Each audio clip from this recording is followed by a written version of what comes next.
রাজধানীর পুরান ঢাকার মিড রোডের সামনে সোহাগ নামে ব্যবসায়ীকে নির্মমভাবে হত্যা করার আগের ভিডিও পাওয়া গেছে সোহাগের দোকানে।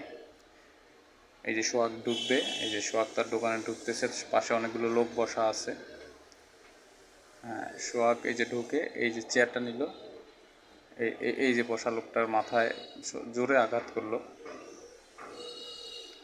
হ্যাঁ, এই যে আঘাত করার পরে সোহাগ শুধু এটাই না, আরও সাথে যারা আছে তাদেরকেও মারবে, দেখতে থাকেন। তো আসলে এখানে চাঁদাবাজির বিষয়টা ধরা হয়েছে। এখানে চাঁদাবাজির বিষয়ের আগে তাদের পূর্ব কোনো শত্রুতা ছিল, সেটাই এই ভিডিওর মধ্যে দেখেন বোঝা যাচ্ছে। সোহাগ আগে এদেরকে মারধর করছে, এই মারামারির জেরেই হয়তো আবার সোহাগকে হত্যা করার পরিকল্পনা করছে এরা। তো যাই হোক, আর যাই হোক, কোনো কাউকে হত্যা করার পক্ষে কেউ না। তো এই হত্যাকারীর বিচার অবশ্যই করা উচিত। তো আর পুলিশও অলরেডি বলছে যে এখানে চাঁদাবাজির বিষয় না, এখানে তাদের পূর্ব শত্রুতা যে ছিল।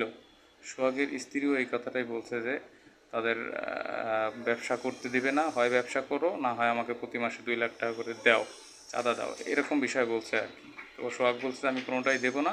এই নিয়ে হয়তো তাদের মধ্যে শত্রুতা ছিল। যাই হোক, ভিডিওটা শেয়ার করেন, সবাইকে দেখার